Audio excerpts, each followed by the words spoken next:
Welcome to Better Business Results. My name is John Whitt, and I'm your host. We work with business owners, executives, entrepreneurs, and sales teams to improve their businesses in 30 minutes or less. I'm a small business owner, a published author, and a recognized leader with FocalPoint International Business Coaching, where we have over 180 coaches on all 7 continents. Albert Einstein is quoted as saying that compound interest is the most powerful formula in the universe. Improving your business 0.1% each day can generate as much as a 24% improvement in less than 1 year. You can engage and harness this formula for your business by creating 3 action items in just 30 minutes each week. Let's get started. All right, today we're joined by Ken Stockman. Ken Stockman's the CEO of Beacon Healthcare Systems. Ken, thanks for joining us today. Thanks for having me.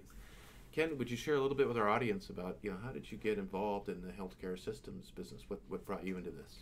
Sure. Well, my father actually was in the healthcare industry his whole career. So when I started to get interested in different industry segments, I took a hard look at healthcare. And one of the things that I found really attractive about the industry is not only the size of the opportunity.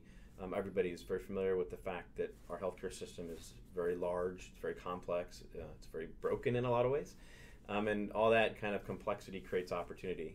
So about in 2005, I started my first company in the healthcare space, and then now I have Beacon Healthcare Systems. And what is it about, we talked earlier, you're kind of a fan of the complexity, or at least you appreciate operating in complex systems. Sure. Well, I think everybody has their natural capabilities in their professional lives, and one of the things that I intuitively have been always been very good at has been taking a look at very complex situations and make them very easy to understand how to solve for them, or how to make good progress within that particular area. So if you have a complex problem, intuitively I'm pretty comfortable at tearing it apart in little bite-sized pieces and then being able to tackle it. So the amount of complexity that exists within the healthcare space, our particular market segment is the health insurers. So that's where we actually focus our time. We don't do anything with the provider side, but really with what's called the payer side. And the amount of regulatory oversight that exists and is growing with the Accountable Care Act and a lot of the things going on in our industry simply create a tremendous amount of complexity, and the amount of data that is required and is processed in our industry, it creates additional complexity, and frankly how poor quality the data is within our customer segment makes it complex as well. So for me it's great, exciting, fun stuff, because anywhere there's that type of complexity, it just creates opportunity for folks to find point solutions that can meet customer needs. So let's talk a little bit about your point solution. And tell us a little bit about who benefits the most from your services and products. Sure. Well, as I briefly mentioned, our core customer is the health insurer. So you're familiar with like Kaiser or Health Net or Aetna. We focus 100% on the folks that are contracted by the government to provide health insurance for the population. So our primary segment has always been Medicare Advantage, which is 65 years and older. We now also operate within the Medicaid space and within the commercial space because there's so much additional regulation. Our customers within the plans tend to be either folks in the operational arenas, so general manager over government programs, people running claims, enrollment, and or the compliance groups. So we have a set of solutions that really help the health insurance plans deal with the amount of regulation that exists. Surprisingly, there's 4,000 pages of regulation that change 400 times a year that really drive how the plans are supposed to operate underneath their contracts with the government. And so that amount of oversight is simply unmanageable. If you just throw people at the problem, you can't actually solve the problem. So what we've done is we've built several solutions that both process operational data for the health plan, and we have written over 1,000 proprietary audit rules, and we mesh the two together, and so we are able to really help our plans identify where their operations are creating compliance risk on a daily basis, something that simply can't do today. And why that's important is because if they're out of compliance, the challenge for the health plan is it can either be a very large amount of money to fix the problem when the government finds it through an audit, or the government can actually shut them down, depending on the severity of the compliance problem. in either case, the CEOs, CFOs of those organizations have no desire to be found materially out of compliance. It's very bad for their reputation in the market. It costs them a lot of money, and if they're shut down, it can ruin their business. So, our goal is to identify any areas of risk within that organization, bring it to the surface. We have workflows and reporting that help them solve those problems. And kind of taking a step back, the core of who we are as Beacon is we mesh subject matter experts. So I have over 150 years of experience in health plan management on my team with technology. And the combination of those two then creates a tremendous amount of value for our customer base. So in terms of people that actually benefit, I mean, you mentioned CEOs and CFOs. Obviously, they're very interested in reducing risk and eliminating potential challenges or problems to their particular business. They're certainly interested in your products and services, as well as the people in the organizations that are actually responsible for managing those particular functions. Mm-hmm. And you said something about a compliance. Somebody's managing compliance. Somebody's responsible for compliance. Well, and so if you're looking at the segment which is called Medicare Advantage, that particular piece of business has to have what's called a chief compliance officer, and that's someone who's responsible for ensuring compliance. That person actually does not report to the CEO or the CFO. They report directly to the board of directors, interestingly enough. So that's how important this role is within the organization. And so certainly we tend to interact a lot with chief compliance officers. We tend to interact a lot with the operational folks, and then the C-suite. Yeah, and even the board of directors in many ways, right? Because they actually, they may not be the one that you're actually working with, but they are going to experience the benefits of what your product and services deliver. So talk a little bit about the problems and the challenges that your product and service provides. I mean, we chatted a little bit about this briefly. What is it that they're experiencing, your customers are experiencing, that you're solving?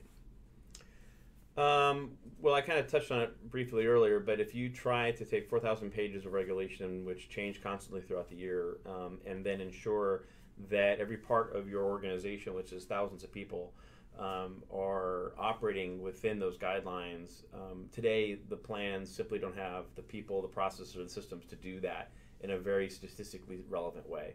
So our customer base, even our largest customers, have a tendency to do point audits to try and ensure that they're staying within the guidelines. So they'll pull very small sample sets of work, whether it's 30 enrollments or 30 claims or whatever that piece of work is, and then they'll take a look at it, manually take a look at it, and determine whether they're actually being compliant or not.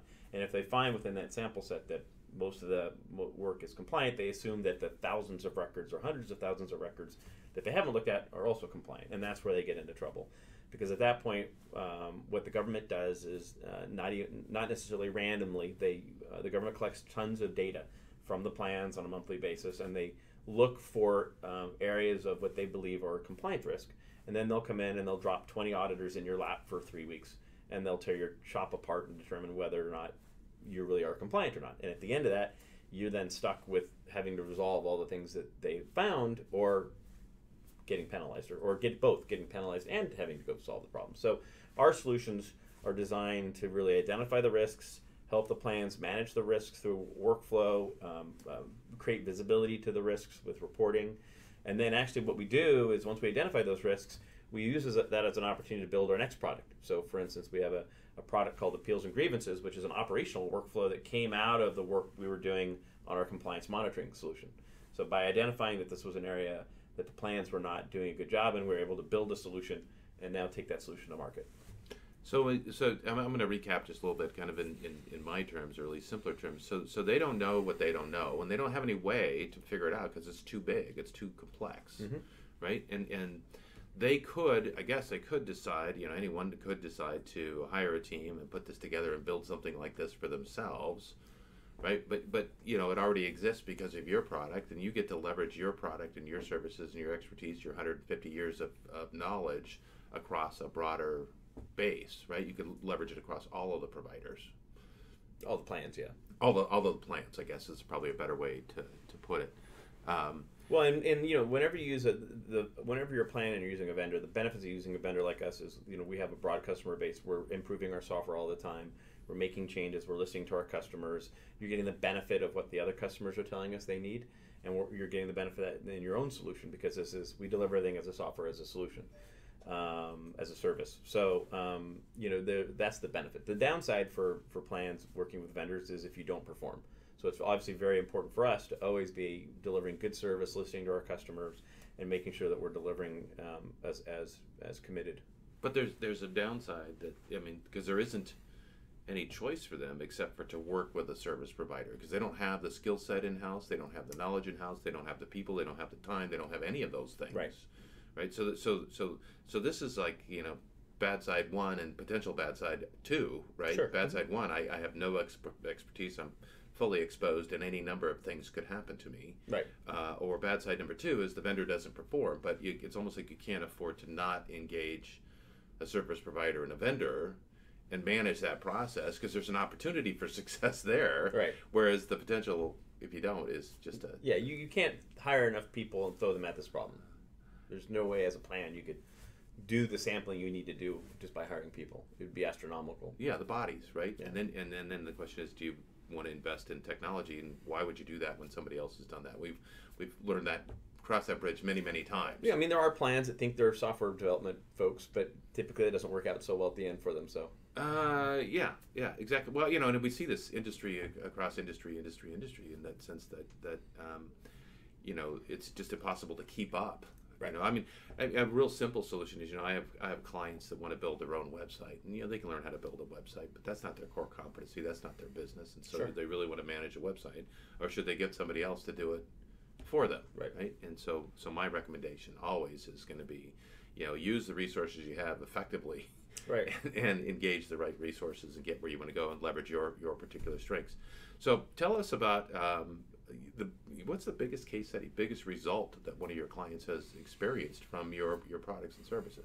Well, as an example, one of our Blues plans, who's a client, was in the middle of implementing our solution, and they got audited by the government. The government was in there and found a bunch of issues around a particular part of their operation. And the plan was able to show the audit team that they were implementing our solution, and that the result of implementing our solution would alleviate the problems that were identified. And so the government, in that case, the auditors that were there, were really pleased that they were implementing a solution such as ours, and really signed off that part of our implementation would be part of their corrective action. And so that really was a win-win for everybody. Yeah, so the government was satisfied, the client, in the fact that they hadn't actually taken care of it, but because they had identified a solution to take care of it, yeah, really resolved the compliance challenges. That's right. That came up. Mm-hmm. So we had I'd say a relatively spirited discussion on deep benefits for this type of thing. But let's go ahead and share the benefits that the CEO, CFO, help me understand what are the big benefits that the purchaser or the decision maker or the user of your system and service is going to receive. Well, to the point you made earlier, John, if you look at the CEO and the CFO of these plans, they're obligated to legally attest that they're compliant every year. And today, they simply don't have any visibility into whether or not they really are compliant. And so there's anxiety that goes along with thinking you might go to jail because you just signed a legal document, and frankly, you're not really sure that you are being honest with anxiety. Yeah. So, so I think there's a couple things. One is that these CEOs and these operational teams strive to have a very high level of performance within their organizations, because A, that's how they build their brand, B, that's what their stakeholders require from them, and C, that's what they sign up for with these government contracts. So I think that being able to have visibility into how your organization is doing is very important to them. I think having visibility into where you need to make improvements is really important to them. One of the things within the Medicare space specifically that the government has done over the last 3 or 4 years is something called 5-star ratings. And these 5-star ratings are basically you can lose or gain 5% more revenue if you are a 5-star plan.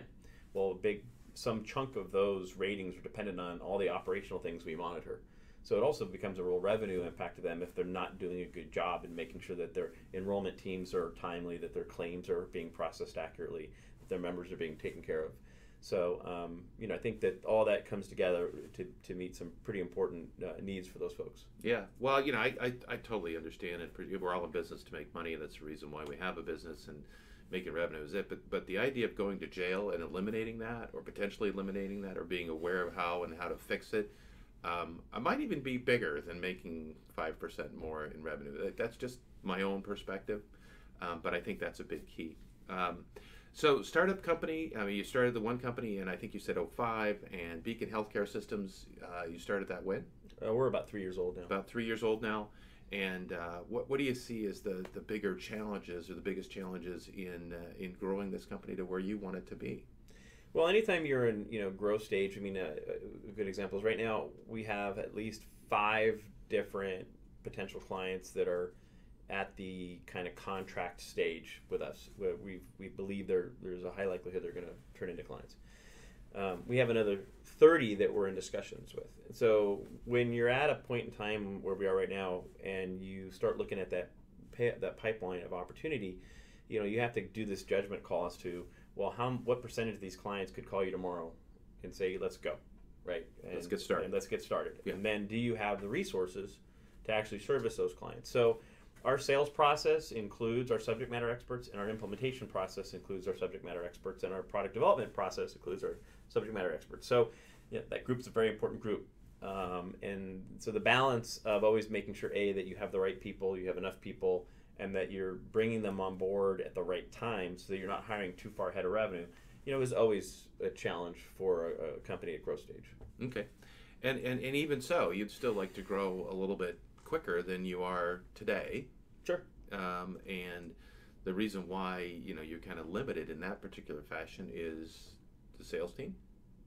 Yeah, I mean, you've only got X guys. It's resources. We only have X number of folks in the sales process, which include myself, and then we only have X amount of allocated dollars to do sales support, which for us it's conferences. We have industry conferences that are very targeted in terms of their content, and they draw exactly our buyers to them, and that's where you actually start building your brand within this particular market segment, is within these conferences. So, we're really constrained in 2 ways: is not having potentially enough salespeople to cover everybody we could be, and then getting to enough conferences. And then at some point, when you hire enough salespeople, then you have to bring in sales management to support that team. So that would be a constraint. Right. But the reason why you don't bring the sales team in today is it a current affordability component from a staffing standpoint? Is that capital based, or? Yeah, I mean, I think it's a large piece of it is capital based. So we're privately funded, and we try to be very cognizant of our valuation, and not bringing in more capital than needed at any one point in time, so that our shareholders all have the opportunity to benefit from a strong valuation at some point in time in the future. So we're very careful about that. The other piece is, if we grow too fast, if we simply take on too many accounts, we don't have the infrastructure in place, then you can't support those accounts. We're not going to be deliver. You're not going to be able to. You're not going to be able to deliver. Yeah. So I always want to grow faster, but you always have to moderate the entrepreneurial drive to grow faster with needing to be able to deliver. Well, and the capital and the resources that you have at your disposal, right? And so you're the CEO, and you are the one that generates investor capital, and you're the one that does sales and does cheap cook and bottle washer. I'm no longer doing bottle washing, but and you probably don't want me to cook unless it's a barbecue. But other than that, yeah. Understood. We could switch those terms from a business perspective. Well, in any startup company, one of the challenges that we run into for the CEO, and even for a lot of the people as you get started, is time, because there's only so many hours in a day, right? And so what I thought I'd do is share with you a principle that I share with a lot of clients. It's called the 3 I's of the Entrepreneur, and it kind of walks through the different phases of a particular business. And what we do is, once we understand what those are, then we can talk about, what are some of the things that we can do to make a shift, and then we can have a conversation about maybe what are some of the different things that might be helpful for you, or maybe we could even come up with some different ideas on what would make it might make managing your time a little bit more successful. So you could spend more time either in the sales opportunity, the subject matter expert opportunity, or in the investor relations opportunity. So this is called The Three Eyes of the Business Owner, and it's based on a book that was written by Michael Gerber, and Michael's written several books, but this one starts out with Michael in the kitchen of a pie shop, and Mary, the protagonist in the story, is a pie baker, and she learned to make pies at the foot of her haunt. And she just, the aroma, the enjoyment, and all the emotions and the feelings that she had as a child making pies made her want to create, own her own pie shop, so to speak. And it starts out at 11 o'clock at night. She's back in the kitchens, and she's covered with flour, and she's got 50 pies to make, and there's all of her employees have left, right? And they have to be made by the next morning, and now she's pretty pissed off. She's not very happy. This isn't what she signed up, and she's like ready to call it a day, right? Okay. All of the good emotions about making pies with her aunt have gone away. And so what Michael does is he sort of describes this view, and he says the first view is sort of an outward-facing view. As an entrepreneur, right? You're looking out at the marketplace, and you're saying, what if I could do this, and how could I do that, and who would my customers be? And you might, have a lot of different good questions like that. And this is where products and services are born. It's sort of this sort of view, this sort of phase of the business.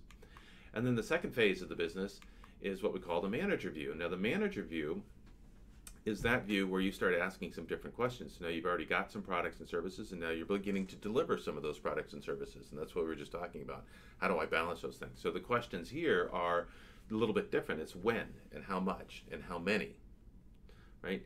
And then in Mary's particular case, she goes into this view here, and this is what we call the technician view, or in even more definite terms, the googly eyes view, right? Where you're actually delivering everything and doing everything, as well as managing and being the entrepreneur. What happens is if you're taking the phone calls and you're running around doing this and you're running around doing that, pretty soon you get stuck. There's not enough hours in the day, and it just becomes this repetitive nightmare because every day looks like the next day. And this is where Mary finds herself, and she finds herself being very, very uncomfortable in this. And as I go through this exercise with a lot of different business owners, they all sort of seem to relate. They've all been in this particular place at some particular point in time, and the question is, how do I get out of that technician role? That technician role where I have to do all of these different things, and there's just too many different roles to do it. And one of the things we do is we look at making a list of what that role consists of. Now your role as a technician, you're not necessarily down into the weeds as much as some others, right? But you do have a long list of things that need to be taken care of, right? That need to be delivered. And then there's phone calls, and there's emails, and there's any number of different things. And so we make a list of those things, and we say, okay, listen, how could I, well, first off, we might ask ourselves, how much could I pay somebody else? How much would I have to pay somebody else to do some of these things? Sure. Right? And then we realize that, we could buy and hire somebody to do those kinds of things. And then if we had a manager that managed that particular person, we could say the same thing. We'd say, how much could I pay a manager to do those kinds of things? Now, what's interesting at the technician level, right? And you may say, listen, this position or role is worth $10, $15, $20 an hour. That's a position that's established by the marketplace, right? You can't hire somebody unless you pay a fair rate. And the same thing happens from a manager standpoint, right? If you're going to bring in a manager to run an operation or something, you have to pay a fair rate. The marketplace establishes that particular value. The entrepreneur, though, the business owner, right, the one who comes up with that, who gets to decide that rate? Right? Who gets to decide that rate? In terms of what? Well, who decides how much the owner makes? Typically the owner or the board of directors, depending on the owner or the board of directors, right? It's not set by the marketplace. That's the key. The market will set the manager rate, and market will set the technician rate. Well, that's not entirely true. Having been doing this a long time, boards will go and look at CEO pays, fair enough. salary surveys, and take a look at what a fair compensation is for a particular CEO of a particular size company. So I've been through that process a few times. So there is a kind of market rate for a CEO. For a CEO. For a CEO. But if you're the owner of the business and you're running the board, you could set whatever that is. It could be whatever you wanted it to be. Yeah, it's a little different when you have investor-backed companies like what I've always had. So fair enough. When you have investor-backed companies, you're sort of, sure, you can make whatever decision you want to make, but you run the risk of, as you and I have probably seen in other cases, of losing investor confidence or investor support if you're not making good business decisions. So right. I think there is there's a bar I try to hold myself to, which is being a good steward of the investor capital that's been put to work in the company. Okay, fair enough. So the idea behind this, then, taking it to the next step, is there's actually some studies that have been done. They say that when it comes to business valuation, the two roles, the entrepreneur and the manager role, are responsible for about 80% of the business valuation. It's not the lower level resource that is delivering products and services, but it's the manager, and it's the management system, and it's the products and services themselves. The only place where that has, in the last 20 years, has kind of flipped has been in software development, though. So you do have companies that have been acquired specifically for the development ranks. So that's kind of I'm not debating the point, but just keep in mind, we have a technology company. You have seen valuations set by the development team itself, which is in this case the technicians, right? So if you they are the product, because they have the capacity to build to make the product and okay. Stuff. So there's a little bit of a valuation shift within the software industry that's a little bit different. Yeah. In most cases, you're correct, but because there's such a, like in my business, a huge piece of our expenses go to our payroll expenses go to our subject matter experts, which are not replaceable. So they would have a valuation, right? And then the development side would have a valuation. Okay. I think that makes a lot of sense, and I think you're right. And then the question I have to ask myself, and I'll ask you this one here. I mean, in terms of, where should you spend the greatest amount of your time and energy in these three roles, right? So you're not. I know you could operate a little bit in that technician development stage, but that's really not the place for you. Yeah, that's correct. Right, and from a management standpoint and I'm certain that you play some roles from a management standpoint, but how much time should you spend in that environment? Well, I think it depends on how you're asking the question. Like, I see my role within the management section in these three categories as being, mentoring and trying to grow people to take on more responsibility.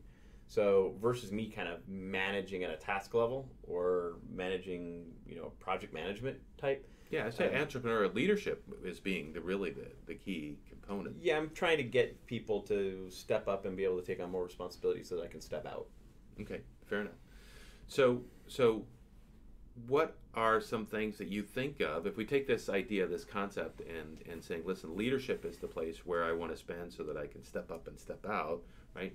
What are some of the things that we can do to move away from either, the technician type activities that you're involved in, and or the management activities that you're involved in?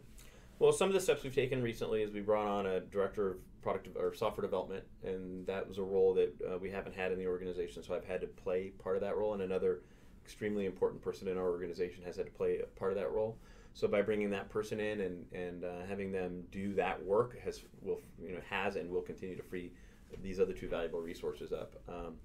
The board has been pushing me to try and find a number two, whatever you call that role within the organization. But when we begin working on our Series A round of capital, it's expected that I will be spending a majority of my time raising capital, not mentoring the sales team or being a part of the sales process. So having somebody that could step in client meetings and represent the company at a senior executive level, as well as if you look at those, out of those three buckets, no one who's been on my board for my last three companies would say that I'm the best chief operating officer they've ever met.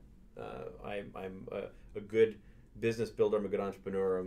I guess I'm a decent CEO, but I'm not the best operations guy. So having somebody in the organization that can clean up the messes I make is really important. So we've recently found somebody that I'm targeting to play that role, and we're seeing if it's going to work. Okay, so when you say a number two and a COO, are those the same? Yeah. It's okay.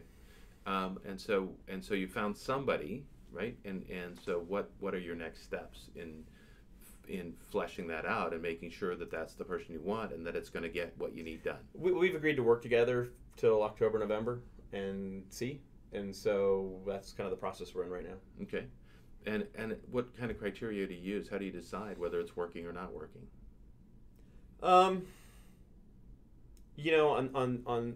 this type, we tried this with two other people previously, and in both cases it was pretty easy, because if I don't get the productivity lift that I need from me personally, if the organization doesn't have a pace lift, I don't know if that's the right word, but if the pace around the entire organization doesn't increase because we've added this person, then the person's not the right person. So what you need is you need to be able to look around the organization between now and October and go, okay, I'm more productive, the organization's more productive, the organization is scaling faster, and if those three things don't show up, then we don't have the right person in that role. Okay. And understanding that, are you in sort of a holding pattern until that decision is made, or are there some other things that you can work on as well? In terms of that person or around Well, the in company? terms of freeing up your time to become more leadership oriented.